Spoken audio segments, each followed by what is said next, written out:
하나님은 요한에게 환상 계시를 보여주시지요.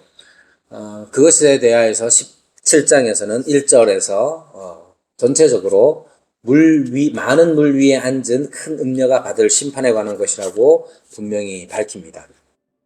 그리고 그 음녀는 음행, 곧 하나님을 믿는 믿음을 저버리게 만드는 역할, 그런 일들을 하는 것이죠.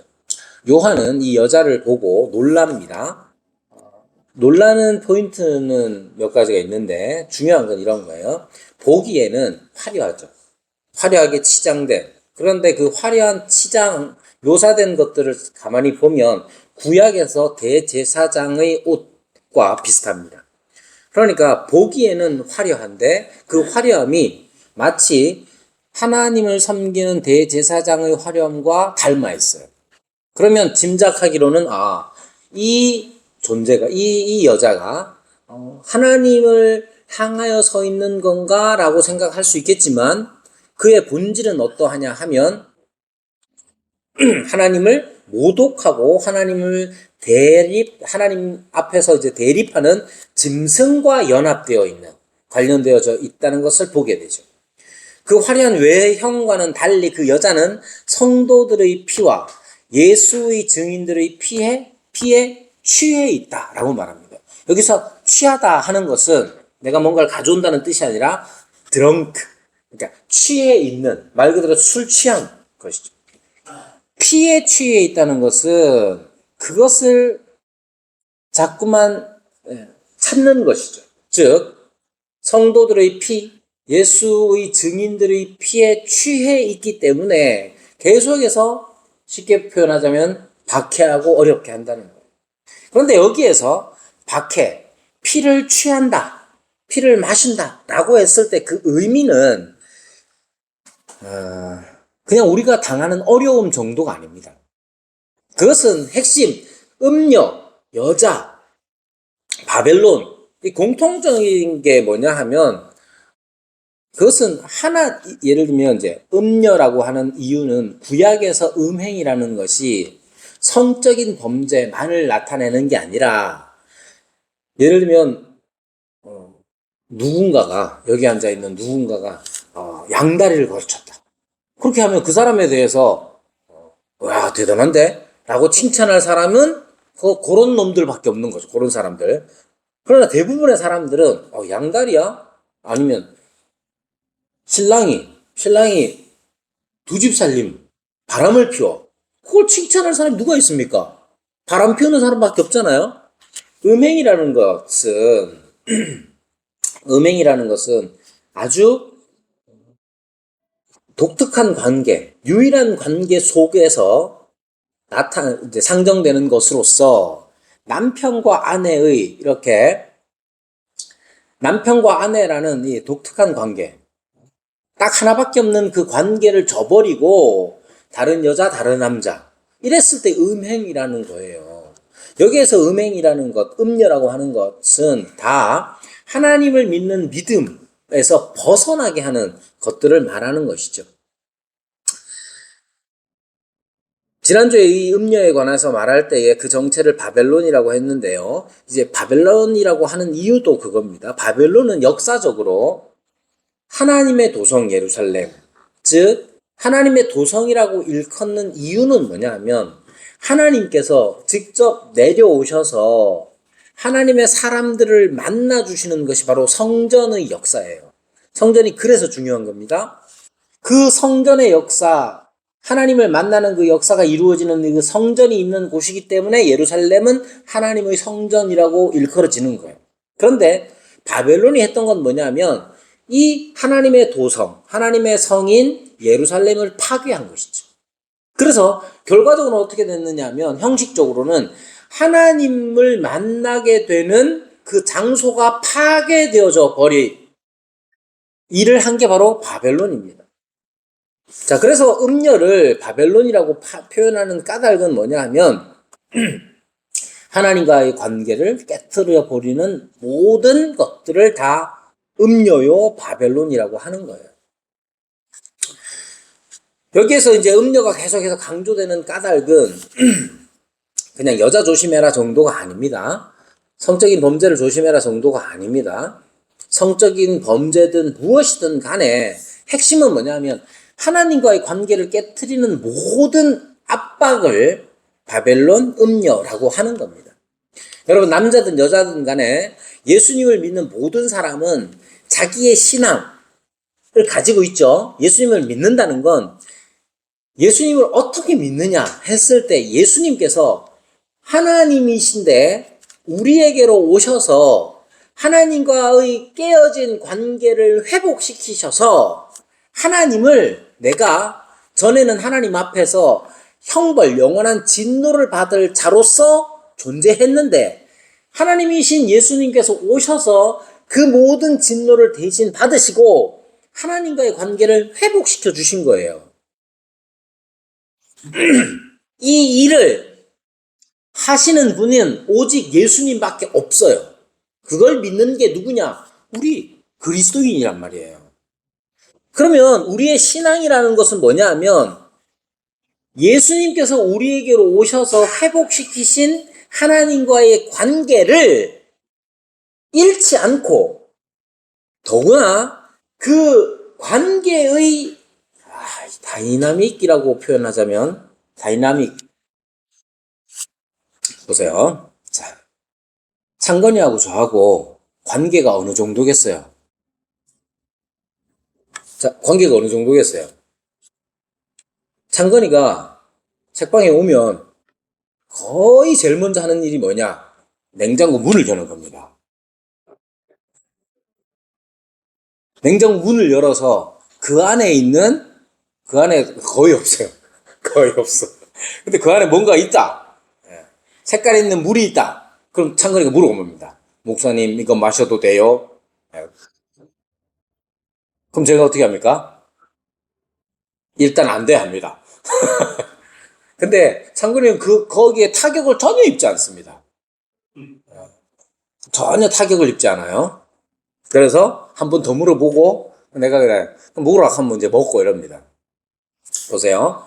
그런데 어떤 애가 그 지나가는 애가 와가지고 문을 열고 이거 먹어도 돼요? 그럼 내가 어떻게 했어요? 당황스럽죠. 이게 뭐야? 이렇게 생각하겠죠. 여러분, 신앙생활 한다는 건 예수님께서 우리에게 주신 바 하나님과의 관계, 그 관계의 다이나믹을 즐기는 거예요. 언제 즐깁니까? 내가 목마를 때, 창건이가 목마르면 지나가다가도 올라와요. 심지어는 친구들도 같이 데리고 와가지고 물 한 잔 주세요 할 때가 있단 말이에요. 많진 않아요.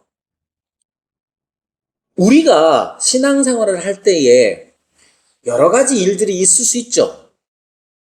어려움을 당할 수도 있고요. 돈이 없을 수도 있고요. 아플 때도 있고요. 성공할 때도 있고 아주 신날 때도 있고 우리가 살아가는 모든 희노애락과 관련된 거, 성패, 승패, 성패에 관련된 모든 일들이 있어요. 그 모든 우리가 살면서 겪는 모든 일들에 있어서 하나님을 기억하고 하나님을 의지하고 하나님께 감사하고 하나님께 기도하고 이게 신앙생활이잖아요. 그렇잖아요? 예수님은 우리에게 오셔서 우리의 하나님과의 관계를 회복시켜 주신 이유가 뭐냐 하면 그러한 하나님이 나의 아버지, 나의 하나님이 되신다는 것을 우리가 마음껏 누리도록 우리에게 은혜를 베푸신 거예요. 그러면 음녀, 바벨론이 하는 일은 뭐냐 하면 우리가 어떤 일을 당하든지 하나님을 기억하지 못하게끔 하는 거예요. 어떤 방식으로 하느냐 하면 유혹하는 방식으로 합니다. 유혹한다는 건 이런 거예요. 이게 더 즐거울 거야. 이게 더 마땅할 거야. 이게 더 이런 식으로 하나님이 아닌 다른 것으로 대체시켜버리는 일들을 하는 게 음녀예요. 그러니까 음녀는 어떻게 생겼겠어요? 음녀는 어떻게 생겼느냐? 여러분이 제일 약한 고리 그것처럼 생긴 거예요. 우리가 어떤 명예에 약하다, 취약하다. 그러면 음녀는 우리의 약한 고리, 명예를 타고 들어와서 우리를 하나님에게서 멀어지도록 합니다. 말 그대로 우리가 성에 약하다. 그럼 성적인 것들로 우리에게 오겠죠.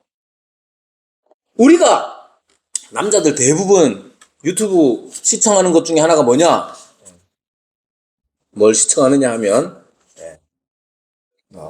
싸우는 거 시청합니다. 링 안에서 막 두드러 패고 이런 거. 남자들에게는 가지고 있는 어떤 힘이라는 게 있어가지고 그것을 발휘하고자 하는 욕망 같은 게 있단 말이에요. 우리가 항상 기억하십시오. 음녀라고 했을 때 그 음녀는 여자가 아니에요. 때로는 여자일 수도 있죠. 남자들에게 있어서는. 항상 하나님께 하나님과의 회복된 관계를 어그러뜨리고 우리가 어떤 상황에서도 하나님을 의지하지 못하도록 만드는 모든 것들이 음료예요.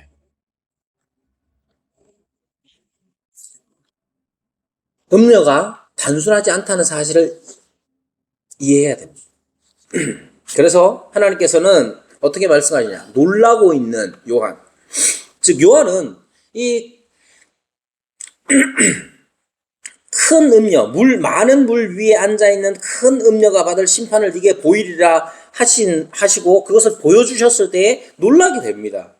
그 놀라고 있는 이 요한에게 주님은 다시 천사를 통하여서 말씀합니다. 7절에 내가 여자와 그가 탄 7 머리와 10뿔 가진 짐승의 비밀을 네게 이르리라. 그래서 이제 8절부터 나오는 내용이 이 짐승과 여자에 관한 내용입니다. 여기 짐승에 대해서 8절에 보면 네가 본 짐승은 라고 말합니다. 그 짐승에 대해서 몇 가지로 말하는데 7 머리와 10뿔로 말합니다. 즉 8절에서는 이 짐승의 정체에 대해서 이렇게 우리에게 익숙한 삼중의 묘사로서 나타내고 그 다음 9절서부터는 7 머리와 10절에 보면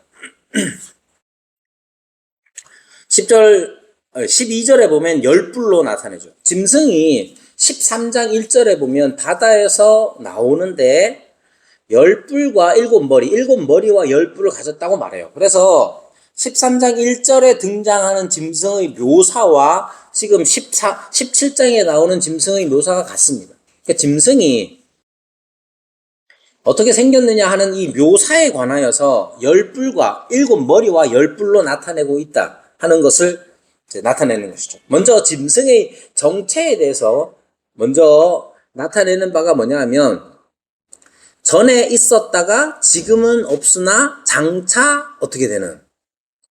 그래서 전, 현, 미래. 전과 현재와 미래에 관한 묘사들. 이 3중의 묘사가 요한계시록 1장부터 누구에 관한 묘사였냐 하면 하나님에 관한 묘사였죠. 이 짐승이라는 존재는 12장부터 보면 새 원수가 등장을 하는데 새 원수는 용과 짐승과 음녀예요. 그리고 이 짐승의 묘사에 있어서 3중 묘사는 바로 하나님에 대한 3중 묘사를 변형시킨 것입니다. 그리고 13장에 보면 짐승에 대해서 말할 때에 마치 그리스도께서 죽으셨다가 다시 살아나신 것처럼 머리가 상했다가 다시 살아나는 것으로 묘사돼서 마치 짐승을 그리스도께서 이 땅에서 역사하신 것에 대한 그런 변형으로서 묘사하고 있다는 점을 나타냅니다. 오늘 본문 8절에서도 말하죠. 전에 있었다가 지금은 없으나 장차 무정행으로부터 올라와 멸망으로 들어갈 자라고 분명히 말하고 있습니다. 지금 없다는, 전에는 있었지만 지금은 없다는 뜻은 그리스도의 십자가의 승리를 나타내는 것이고 지금 없다는 의미는 그리스도의 십자가의 승리가 계속되고 된다는 것을 나타냅니다. 그러나 장차 다시 등장하게 될 것이라고 분명히 말하면서 이 짐승의 세력이라는 것, 이 짐승의 역사라는 것 자체가 계속해서 끊이지 않을 것을 말해주고 있는 겁니다. 즉 짐승이라는 것은 다시 등장할 수밖에 없는 것이죠. 자, 그 짐승은 여자, 즉 음녀와 같이 관련되어져서 아주 깊은 관계 속에서 이 땅에서 역사하는 겁니다. 그러니까 용이든, 용은 이제 사탄을 의미하는 것으로서 이 짐승이라는 것 자체는 어떤 세력을 나타내고 그 세력의 구체적인 형상 자체가 바로 음녀, 이렇게 이해하시면 되는 겁니다. 이 짐승이 7머리를 가졌다라고 말합니다. 그리고 7머리는 여자가 앉은 7산이다 이렇게 말하는데 7산으로 유명한 도시가 있어요. 뭐냐? 로마예요. 로마는 언덕이라고 표현하기도 하는데 물론 저도 이 7언덕을 지난번 갔을 때 확인해 보고 싶었지만 보지는 못했어요. 그러나 로마사를 보면 7언덕에 대한 강조가 굉장히 많습니다. 거기에 각각의 특징들도 있고 각각 모시는 로마의 신들도 있고 이렇게 하는데, 그래서 7산이라는 말이 나왔을 때 사람들은 이것이 로마 제국을 나타낸다라고 해석하기도 합니다만, 요한계시록에서 호로스라는 이 단어는 힘을 나타냅니다. 그리고 이 왕들과 이 동일시하고 있는 것들을 볼 때에 힘을 가진 어떤 존재, 계속해서 강조하고 있는 게 뭐냐 하면 이 힘을 가진 존재들이 역사상 계속 있어 왔는데, 이 역사상 계속 있는 이 힘을 가진 존재들이라는 것이, 짐승이라는 것이, 어떤 세력이라는 것이 어떤 역할을 하느냐가 더 중요한 겁니다. 7이라는 수는 한 시대의 왕들의 수를 가리키는 문자적인 개념이 아닙니다. 이게 그래서 7번째 황제, 로마의 황제가 누구냐라는 식으로 해석하지만, 그것보다는 그리스도인들을, 신자들을, 아까 말씀드린 대로 신자들의 신앙을 앗아가고 신앙을 흔들려고 하는 완전한 세력을 의미하는 것이죠.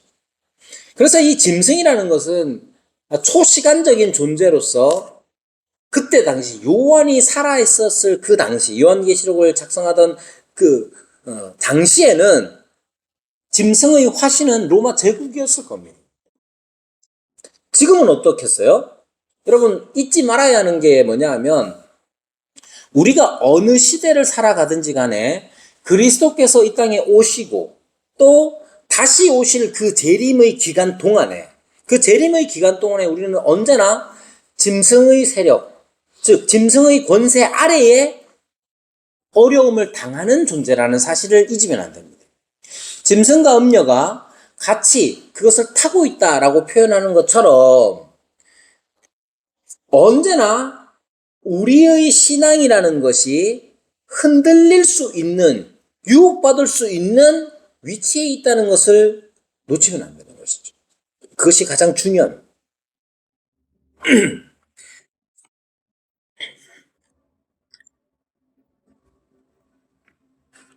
12절에 보면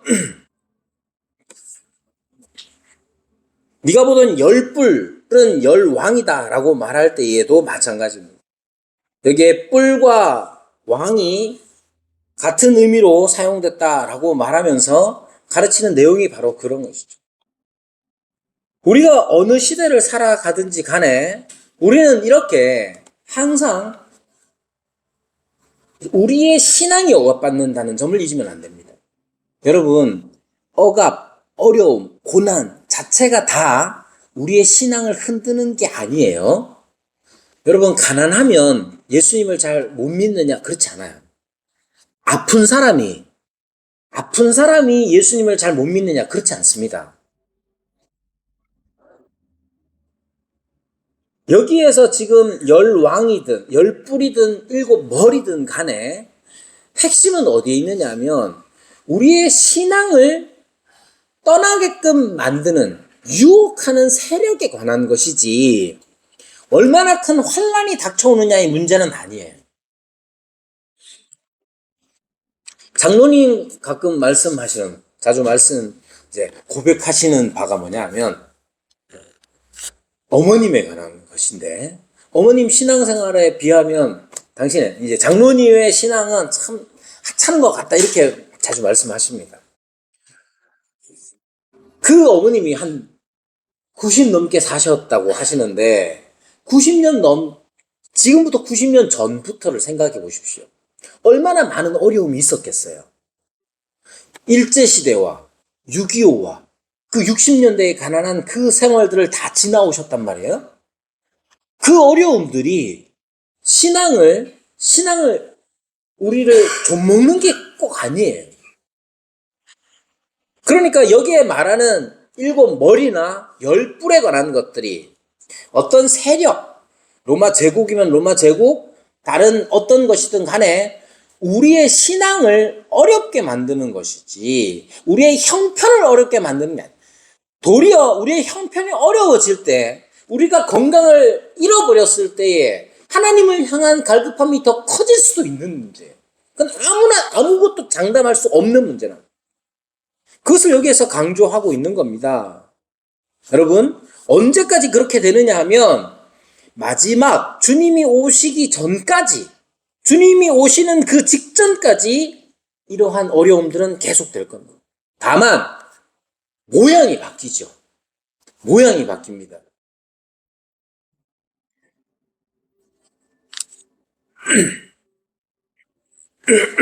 그리고 최종적으로 12절에 보면 아직 나라를 얻지 못하였으나 다만 짐승과 더불어 임금처럼 한동안 권세를 받으리라고 말합니다. 이 말 뜻은 아직 나라를 얻지 못하였다 하는 이 말은 아직 실현되지 않았다는 겁니다. 그러나 실현되지 않았다는 이 말은 언젠가는 도래한다는 뜻이고 그리고 한동안 짐승과 더불어 임금처럼 한동안 권세를 받을 것이다 하는 이 말은 아직은 등장하지 않았지만 나중에 등장하게 될 것이고 권세, 즉 하나님을 믿는 이 신앙을 어렵게 만드는 일에 있어서의 권세를 받게 될 거다라고 말합니다. 이렇게 하는 이유가 뭐냐 하면 13절 이어서 보면 그들이 한 뜻을 가지고 자기의 능력과 권세를 짐승에게 주는 것까지 포함해서 이렇게 하는 이유가 뭐냐 하면 14절에 보면 그들이 어린 양과 더불어 싸우기 위해서였다라고 말합니다. 그러니까 최종적으로는 어린 양, 즉 우리를 구속하시고 우리를 죄에서 해방시키시고 하나님의 자녀가 되게 하신 그 그리스도의 공로를 우리에게서 빼앗아 가려고 하는 것이죠. 그러한 위험 가운데 우리는 있는 겁니다. 그러면 정말로 우리가 위험하냐 했을 때 성경은 분명히 말합니다. 그들이 어린 양과 더불어 싸우려니와 어린 양은 만주의 주시오 만왕의 왕이심으로 그들을 이기실 것이다. 승리를 어린 양과 더불어 싸울 때에 승리하지 못한다는 점을 분명히 밝힙니다. 그뿐만 아닙니다. 거기에 덧붙여서 어떻게 말씀하시느냐 하면 또 그와 함께 있는 자들을 곧 부르심을 받고 택하심을 받은 진실한 자들도 이기리로다 라고 말하고 있습니다. 결국 우리가 즉 신자들이 주님이 오실 때까지 신자들이 처한 상황이 어떤 상황이냐 하면 하나님을 믿는 믿음에서 떠나도록 만드는 온갖 유혹과 세력 아래에 있는 것이 신자들의 상황입니다. 그 시험은 쉽지 않습니다. 쉽지 않고 우리는 아주 어려운 싸움들을 계속 해 나가야 합니다. 최종적 승리는 어디에 있느냐? 어린 양에게 있다고 말합니다. 그리고 그 어린 양의 승리는 우리의 승리라는 점을 주님께서 알려주시는 거예요. 여기에서 승리의 비결, 성도의 승리의 비결이 어디 있느냐 했을 때 놓치지 말아야 하는 것 한 가지가 뭐냐 하면 그와 함께 있는 자가 이기는 거지, 어린 양과 함께 있는 자들이 이기는 것이지, 어린 양 빼고 승리를 취할 수 있는 방법은 아무것도 없음을 가르치고 있는 겁니다. 여러분, 신앙생활이라는 거 항상 말씀드리잖아요. 신앙생활은 교회, 주일날 예배당에 와서 앉아있는 게 신앙생활이냐? 그냥 몸만 와가지고 앉아있으면 그게 신앙생활이냐? 그렇지 않습니다. 다시 말씀드리거니와 우리 주님, 우리 주 예수 그리스도께서 우리에게 주신 그 특권, 우리 주님 예수께서 우리에게 회복시켜 주신 하나님과의 관계를 마음껏 누릴 수 있는 것, 누리는 것이 바로 신앙생활입니다. 여러분이 와서 헌금하고 기도하고 그렇게 하는 목적이 무엇이냐면 그 일들을 이루기 위함입니다. 주님께서 우리에게 주신 그 은혜는 어떤 거냐면 단순히 내가 하나님을 아버지라고 부르면서 기도할 수 있는 것 정도가 아니에요. 우리로 하여금 하나님과의 관계가 회복됨으로써 사람과 사람 사이의 관계도 회복시키십니다. 하나님을 사랑하는 자로 만드신 것처럼, 하나님의 사랑을 받는 자로 우리를 변화시키신 것처럼 사람 사이에서 사람을 사랑하고 사람의 사랑을 받을 수 있는 존재로 우리를 변화시키신 거예요. 그것 전체가 다 신앙입니다. 다시 하나님과의 관계 회복됐죠? 그 신앙이에요. 하나님과의 관계가 회복됐다는 걸 어떻게 합니까? 우리 서로의 관계의 회복을 통해서 깨닫는 거예요. 제가 자주 드는 비유지만 이런 거예요. 교회를, 이 예배당을 다니는데, 주일날 다니는데, 누구랑 싸웠어. 네. 목사랑 싸웠어. 그럼 교회를 다녀야 안 다녀요? 잘 안 다닙니다. 근데 교회를 안 다니는 걸로 끝나는 게 아니라 하나님을 버릴 때가 종종 있단 말이에요. 여러분도 신앙생활을 하면서 살아가면서 만나는 분들 중에 전에는 나 교회 다녔어. 근데 왜 안 다녀요? 제가 들었던 말 중에 자기가 재정까지 담당하던 사람이었대요. 근데 목사님이 뭐 어떻게 저렇게 해가지고 그래가지고 이제 트러블이 생겨서 안 다니기를 시작했는데 결국은 신앙까지 버렸다는 거예요. 그런 일이 일어나죠. 여러분, 반대도 마찬가지입니다. 교회를 왔는데 교회 사람들이 자기한테 친절해. 자기의 이 삐뚤어진 마음을 보듬어 주는 것 같아. 그럼 어떻게 느낍니까? 하나님이 여기 계시는구나 라고 느끼는 거예요. 신앙생활이라는 건 그런 거예요. 신앙생활이라는 게 단지 그냥 예배당에 왔다 갔다 하는 것만 신앙생활이라. 그렇지 않습니다. 예배당에 오는 이유가 뭐예요? 하나님이 우리와 함께 하신다는 사실을 깨닫고 고백하는 거예요. 하나님이 우리와 함께 하시면 어떤 일이 우리에게 일어납니까? 내가 하나님의 사랑을 받은 자로서 그 하나님의 사랑에 기대어 다른 사람을 용납하고 용서하고 품으며 사랑하는 자로 살아내는 거예요. 그게 신앙생활이에요. 그러니까 교회 안 다니는데 집에 앉아가지고 나는 믿음이 있는 사람이야. 대신 나는 안 나가. 나는 그래서 가난한 성도야. 나는 그거 안 믿습니다. 그러면 신앙생활이라는 게 뭡니까? 내가 지금 마음의 상태가 하나님을 믿어 라는 것만 가지고 신앙이라고 하느냐? 저는 그렇게 생각 안 합니다. 하나님을 믿으면 어떤 하나님을 믿느냐고요? 하나님께서 우리를 죄에서 건져주셔서 하나님을 아버지라고 부르며 하나님의 사랑을 받으며 하나님을 사랑하는 자로 다시 태어나게 하셨잖아요. 그 믿음을 바탕으로 해서 살아갈 때에 우리 눈에 보이는 작은 앞에 있는 사람의 단점, 그걸 어떻게 흠으로 단점으로 막 말할 수가 있겠습니까? 그것에 대하여서 하나님의 사랑으로 품고자 하는 거, 그게 그리스도의 공로의 현실이 되어야 되지 않겠습니까? 신앙생활이라는 건 그런 거예요. 그런데 이거 잘 못하는 이유가 뭡니까? 온갖 압박이 우리에게 있죠. 온갖 압박이 우리에게 있습니다. 온갖 불안이 우리에게 있습니다. 여기에 비록 앉아있지만 닥쳐진 내 진로, 지금 여기 앉아있지만 닥쳐진 내 먹고 사는 문제, 이런 것들이 자꾸만 더 하나님을 더 사랑하고 옆에 있는 형제를 더 사랑해야 할 우리의 관심을 빼앗아갑니다. 그 연합 세력이 바로 음녀와 짐승이라는 거예요. 그래서 자꾸만 음녀와 짐승이 연합하여서 어린 양과 더불어 싸우려고 한단 말이에요. 우리는 그 현실 속에 있는 겁니다. 우리는 어떻게 승리합니까? 어린 양과 함께 있어야 됩니다. 다시 말합니다. 어린 양과 함께 있다는 건 그냥 나 혼자서 예수님 난 잘 믿어 이러고 있는 게 아니에요. 예수님이 우리에게 주신 그 십자가의 공로와 효과가 우리 가운데서 발생되도록 해야죠.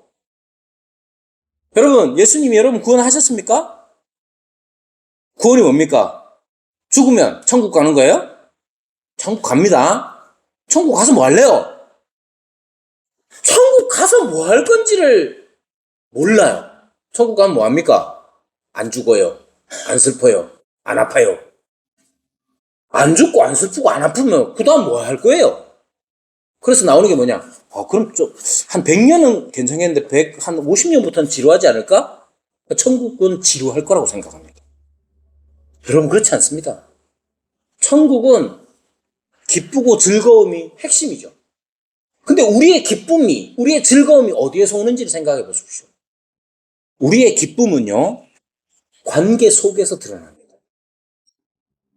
우리 딸이 성적을 잘 맞았다고 칩시다. 그럼 잘 맞았다고 치는 거예요. 창건이를 해야 되겠다. 창건이가 성적을 잘 맞았다고 칩시다. 그럼 창건이가 기분이 좋죠? 근데 그 자기가 기분 좋은 것 안에는 뭐가 또 들어가 있느냐? 가가지고 엄마한테 자랑해야지. 가가지고 교회 가가지고 한 통 내야지. 이제 엄마는 또 한 통 낸단 말이에요. 성적 잘 맞으면. 그래서 우리는 창건이가 성적 잘 맞기를 간절히 바라야 됩니다. 자, 보세요. 우리의 기쁨이라는 것도 관계에 있어요. 세상에 내가 잘 됐는데 돈을 많이 벌었는데 내 옆에 아무도 없어. 그건 우리를 어렵게 하는 일이에요. 천국 가서 뭐 할 겁니까? 우리는 기쁘게 살 거란 말이에요. 근데 그 기쁘게 사는 일이 어떤 거냐? 내가 옆에 사람을 그 사람으로서 감사하고 만족하고 인정하는 일들을 통해서 우리는 관계적인 기쁨을 누릴 수가 있는 거예요. 그걸 어디서부터 시작하느냐? 지금 여기에서부터 시작하는 거예요. 여러분, 어린 양과 더불어 싸우는 그 우리의 원수 앞에서 우리가 승리한다는 것은 단지 천국에서만 일어나는 일이 아니라 지금 여기에서 현실이 되어야 합니다. 지금 우리가 승리를 맛보지 않으면 영원한 승리가 있다는 걸 어떻게 합니까? 천국이 서로 사랑하는 곳이라는 사실을 우리가 알고 고백한다고 칩시다. 그걸 어떻게 알아요? 천국 가면, 내가 죽어서 천국 가면 서로 사랑하는 곳이라는 것을 어떻게 압니까? 가보지도 않았는데. 여기에서 맛봐야 되는 거예요.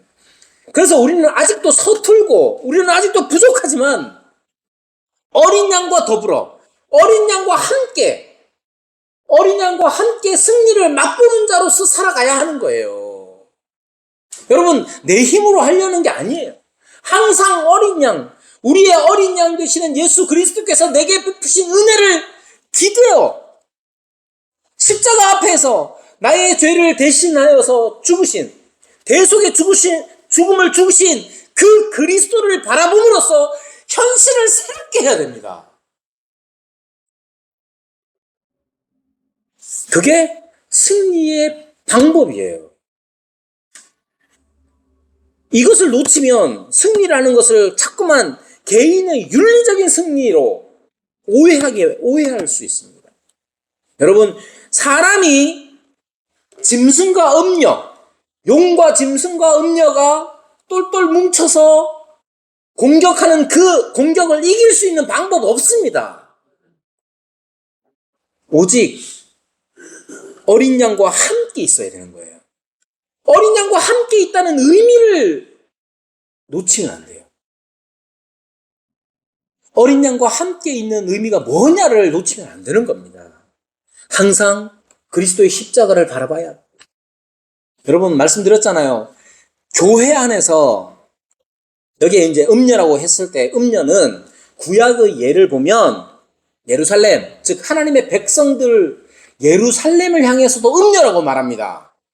바벨론만 음녀라고 말하는 게 아니에요. 그 왜 예루살렘을 향해서 음녀라고 말하느냐 하면 그가 배교했기 때문입니다. 하나님을 믿는 믿음 안에서 벗어났기 때문에 그렇습니다. 음녀는 어떻게 됩니까? 오늘 본문에서 말하는 것처럼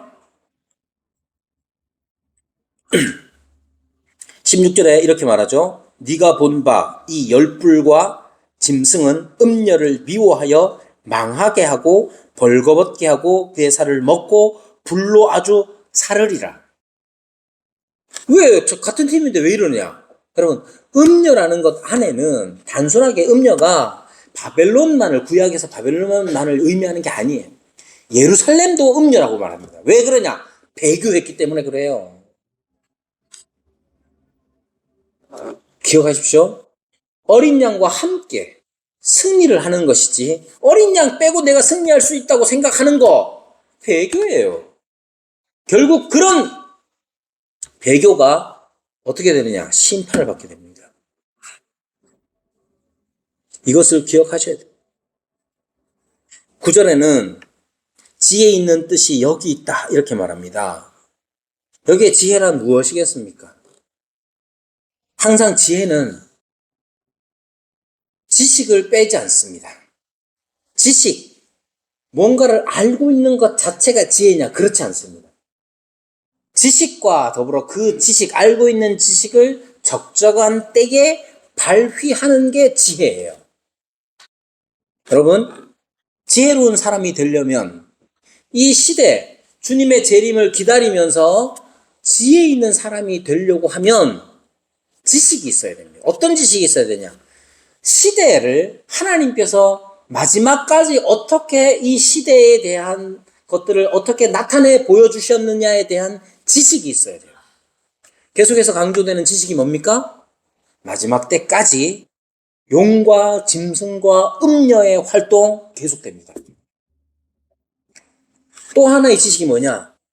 그러나 지금은 없어. 짐승이. 그 말은 그리스도의 승리가 지금 우리에게 있다는 거예요. 이게 역설적인 것처럼 보여요. 말이 안 되는 게 아니라 계속해서 재림 때까지 신앙에 대한 유혹, 미혹하는 배교하게 만드는 역사가 있을 것이지만 그리스도의 승리가 없었다면 모든 사람은 다 판판이 거기에 굴복할 수 없었지만 그 중에서 승리를 맛본 자들 있다는 거예요. 누구예요? 바로 지금 우리예요. 그리스도를 믿는 우리예요. 그 승리를, 그러한 지식을 가지고 우리는 지혜롭게 해야 되는데 어떻게 해야 되느냐? 여러분, 항상 배교의 위험, 미혹되는 일들에 대한 위험이 있다는 사실을 기억하시고 조심해야 됩니다. 그 조심하는 방식이 뭐예요? 늘 기도하는 거예요. 늘 기도해야 합니다. 어떻게 기도해야 됩니까? 하나님, 저 잘 되게 해주세요.가 아니라 잘 되든지 못 되든지 간에 하나님을 믿는 믿음 안에서 늘 강건하게 해주시기를 구해야 합니다. 믿음이 강건하다는 건 예. 다시 말합니다. 믿음이 강하다는 건 어떤 거냐면 신앙생활에 있어서, 즉 함께 지내는 이 생활에 있어서 항상 하나님의 뜻을 순종함으로써 서로 간의 관계 속에서 용서하고 용납하고 사랑하고 하는 게 믿음이 강한 거예요.